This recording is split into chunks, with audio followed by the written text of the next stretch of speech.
Hello friends, எல்லாருக்கும் வணக்கம்.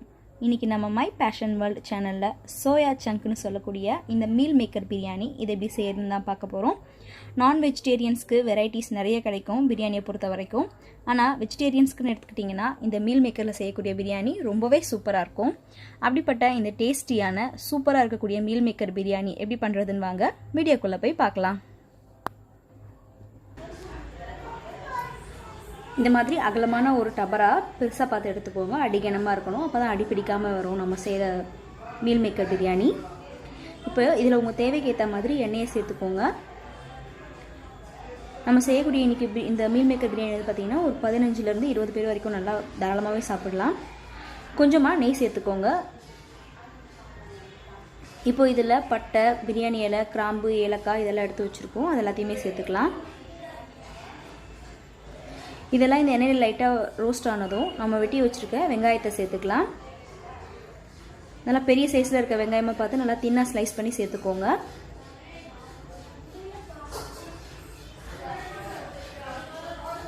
இப்போ இந்த எண்ணெயிலேயே இந்த வெங்காயம் எல்லாம் நல்லா சாஃப்டாக ஆகிற வரைக்கும் நம்ம இதை வதக்கிக்கலாம்.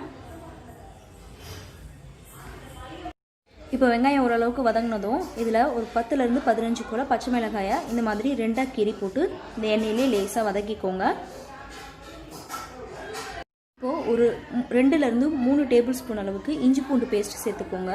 இந்த இஞ்சி பூண்டோட பச்சை வாசம் போகிற வரைக்கும் நம்ம இதை இந்த வெங்காயத்து கூடவே சேர்த்து நல்லா வதக்கிக்க போகிறோம். இஞ்சியும் பூண்டும் அளவு வந்து சேமாக இருக்கணும். பூண்டு மட்டும் கொஞ்சம் அளவு அதிகமாக இருக்கிற மாதிரி பார்த்துக்கோங்க. அப்போ தான் டேஸ்ட் வந்து ரொம்ப நல்லாயிருக்கும். இப்போ பார்த்தீங்கன்னா இஞ்சி பூண்டோட பச்சை வாசம் போனதுக்கப்புறமா வெட்டி வச்சுருக்க ஒரு 6லேருந்து 7 நல்லா பழுத்த தக்காளியாக பார்த்து இந்த மாதிரி பொடியாக நறுக்கி சேர்த்துக்கோங்க. இந்த தக்காளியும் வந்து இந்த வெங்காயத்து கூடவே சேர்ந்து நல்லா சுருண்டு வரணும். அது வரைக்கும் நம்ம வதக்கிக்கலாம். இப்போ பார்த்தீங்கன்னா தக்காளி எல்லாம் நல்லா சாஃப்டாகி வெங்காயத்து கூடவே நல்லா மர்ஜ் ஆகிடுச்சு. இப்போ இதில் ஒரு அரை எலுமிச்சை பழ சாறை மட்டும் சேர்த்துக்கலாம். எலுமிச்சை பழம் கொஞ்சமாகவே சேர்த்துக்கோங்க. நம்ம புளிப்போட டேஸ்ட் பேலன்ஸ் பண்ணுறதுக்கு ஒரு கப் கட்டி தயிரை வந்து நம்ம இது கூட சேர்த்துக்கலாம். தயிரும் எலுமிச்சை பழமும் சேர்த்துக்கிட்டதால அந்த புளிப்பு டேஸ்ட் வந்து நல்லா பேலன்ஸ் ஆகிடும். நல்லா கலந்து விட்டுக்கோங்க. இப்போ இந்த சாதத்துக்கு ஏற்ற அளவுக்கு உப்பு சேர்த்துக்கோங்க. கூடவே வெறும் மிளகாத்தூளை ஒரு 3லேருந்து 4 டேபிள் ஸ்பூன் அளவுக்கு சேர்த்துக்கோங்க, உங்கள் காரத்துக்கு ஏற்ற மாதிரி. இப்போ நாம் இங்கே மீல் மேக்கரை வந்து தண்ணியில் ஒரு 10 நிமிஷமாக ஊற வச்சுருக்கோம். அதை வந்து நல்லா அந்த தண்ணியில் அலசிட்டு தண்ணியெல்லாம் இந்த மாதிரி நல்லா பிழிஞ்சு விட்டுட்டு அதுக்கப்புறமா தக்காளியை சேர்த்துக்கோங்க. தண்ணியோடு சேர்த்திங்கன்னா தண்ணியோட அளவு வந்து கொஞ்சம் ஜாஸ்தி ஆகிடும். அப்போ அரிசி வந்து குழையறதுக்கான வாய்ப்பு இருக்குது. எல்லாத்தையுமே இந்த மாதிரி பிழிஞ்சு சேர்த்துக்கலாம். இப்போ மீல் மேக்கர் எல்லாத்தையுமே சேர்த்துட்டு நல்லா கலந்து விட்டுறலாம். இதை அப்படியே விட்டோம் அப்படின்னா தான் ஒரு 2லேருந்து 3 நிமிஷத்து வரைக்கும் நல்லா கொதிச்சு அந்த தக்காளி வெங்காயத்தோட அந்த ஜூஸ் வந்து உள்ள அப்சார்ப் ஆகும். இப்போது இந்த மீல் மேக்கரில் வந்து பார்த்திங்கன்னா நம்ம சேர்த்துருக்கக்கூடிய அந்த பட்டை, கிராம்பு, அப்புறம் தக்காளி, வெங்காயம் இந்த ஃப்ளேவர்ஸ் எல்லாமே மீல் மேக்கரில் அப்சார்ப் ஆகி நல்லா ஜூஸியாக இருக்கும். சாப்பிடும்போது எந்த ஒரு பிளெயினான ஃப்ளேவரும் இருக்காது. இதெல்லாம் நல்லா ஊறிச்சுன்னா நல்லா சாஃப்டாக சூப்பராக இருக்கும் சாப்பிடும்போது ஜூஸியாக. பார்த்திங்கன்னா மீல் மேக்கர் எல்லா மசாலாவே நல்லா உள்ள அப்சார்ப் ஆகியிருக்கு. இப்போ இதில் புதினா தழையை சேர்த்துக்கலாம். ஒரு 2 கைப்பிடி அளவுக்கு புதினா தழையை சேர்த்துக்கோங்க.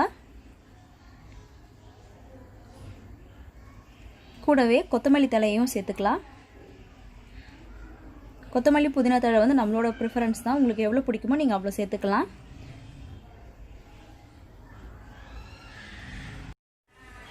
கொத்தமல்லி புதினா தழையெல்லாம் சேர்த்துட்டு இதை வந்து நல்லா கலந்து விட்டுக்கோங்க. இப்போ நம்ம ஊற்றிருக்க எண்ணெய் எதுவுமே இல்லை, நல்லா அப்சார்ப் ஆகிருக்கு அந்த சோயா உள்ள. இப்போது நம்ம எடுத்துக்க தண்ணியை இதில் சேர்த்துடலாம். தண்ணி எல்லாத்தையுமே சேர்த்துட்டு ஒரு வாட்டி நல்லா கலந்து விட்டுக்கோங்க. இப்போ நாம் இதை கொதிக்க விட்டு எடுத்துக்கலாம். இதை நாம் இப்போ மூடி போட்டு நல்லா கொதிக்க வச்சு எடுத்துக்கலாம். இப்போ நம்ம சேர்த்துருக்கக்கூடிய தண்ணி வந்து நல்லா கொதிச்சிக்கிட்டு இருக்கு. தீயை வந்து சிம்மில் வச்சுட்டு இப்போ இது ஒரு வாட்டி நல்லா கலந்து விட்டுட்டு நாம் எடுத்து வச்சுருக்க அரிசி எல்லாத்தையுமே இதில் சேர்த்துக்கலாம். அரிசியை வந்து இதில் சேர்க்கறதுக்கு முன்னாடியே 1/2 மணி நேரம் நல்லா வாஷ் பண்ணிவிட்டு ஊற வச்சுக்கோங்க. ஊற வச்சுட்டு இதில் சேர்த்திங்கன்னா தான் தம் போடும்போது உங்களுக்கு கரெக்டான பக்குவத்துக்கு இருக்கும். அரிசி எந்த அளவுக்கு எடுத்துக்கிறீங்களோ அதில் டபுள் மடங்கு அளவுக்கு தண்ணி சேர்த்துக்கோங்க. அதுதான் அளவு. ரொம்ப அதிகமாக வச்சிட்டிங்கன்னா சாதம் வந்து குழஞ்சிடும், கம்மியாக வச்சிட்டிங்கன்னா அடி பிடிச்சிரும். இப்போ 1 கப் அரிசி எடுத்துக்கிறீங்கன்னா 2 கப் அளவுக்கு தண்ணி எடுத்துக்கோங்க. அந்த கன்சிஸ்டன்சிக்கு அந்த அளவுக்கு வச்சிங்கன்னா தான் உங்களுக்கு கன்சிஸ்டன்சி கரெக்டாக கிடைக்கும். இப்போ இதை நல்லா கலந்து விட்டுக்கலாம். இப்போ இது கொதிச்சு தண்ணியும் அரிசியும் வந்து ஒரே அளவில் வரணும். அது வரைக்கும் நம்ம இதை நல்லா கொதிக்க வச்சு எடுத்துக்கலாம்.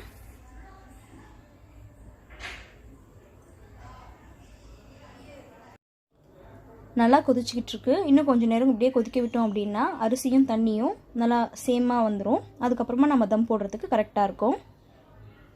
ஒரு வாட்டி கலந்து விட்டுக்கோங்க இந்த மாதிரி. இப்போது தண்ணியும் அரிசியும் பார்த்திங்கன்னா சேம் லெவலில் வந்துருச்சு. இப்போ நம்ம தம் போட்டுடலாம். நம்ம எப்போவுமே ஃபாலோ பண்ணுற ப்ரொசீஜர் தான் தம் போடுறதுக்கு. இந்த மாதிரி ஒரு பழைய தோசைக்கல்லாம் பார்த்து வச்சுக்கோங்க. அது மேலே அந்த டபராவை வச்சுட்டு மேலே ஒரு தட்டு போட்டு மூடிக்கோங்க. நம்ம அடுப்பில் செய்கிறோம் அப்படின்னா அதோட கறி எடுத்து மேலே போட்டு தம் போட்டுக்கலாம். நம்ம இப்போ கேஸில் செய்கிறதால இந்த மாதிரி அகலமாக ஒரு தட்டு வச்சுட்டு அதில் நல்லா கொதிக்க வச்சுருக்க தண்ணியை ஊற்றிக்கோங்க. மேலே வெயிட்டுக்கு இந்த மாதிரி கல் எதையாவது வச்சுக்கோங்க. அப்போ ஸ்டீம் எதுவுமே வெளியில் போகாமல் தம் வந்து கரெக்டாக இருக்கும். ஒரு அரை மணி நேரம் இதை நம்ம இப்படியே தம்மில் வச்சுட்டோம்னா நம்மளோட பிரியாணி வந்து சூப்பராக தயாராகிடும். இப்போ கரெக்டாக அரை மணி நேரம் போல் ஆயிருக்கு. நாம் மேலே இருக்க இந்த ப்ரெஷர் எல்லாத்தையுமே எடுத்துடலாம்.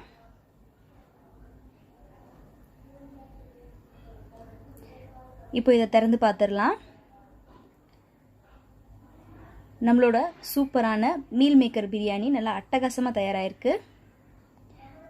சீரக சம்பாவில் செஞ்ச இந்த மீல் மேக்கர் பிரியாணியை கண்டிப்பாக நீங்கள் ட்ரை பண்ணி பாருங்கள். இந்த வீடியோ உங்களுக்கு பிடிச்சிருந்ததுன்னா லைக் பண்ணி, ஷேர் பண்ணி, கமெண்ட் பண்ணுங்கள். என்னோட மை பேஷன் வேர்ல்ட் சேனலை சப்ஸ்கிரைப் பண்ணிங்கன்னா நான் போடக்கூடிய ரெசிபி வீடியோஸில் நீங்கள் உடனுக்குடனே பார்க்கலாம். அது வரைக்கும் நன்றி, வணக்கம்.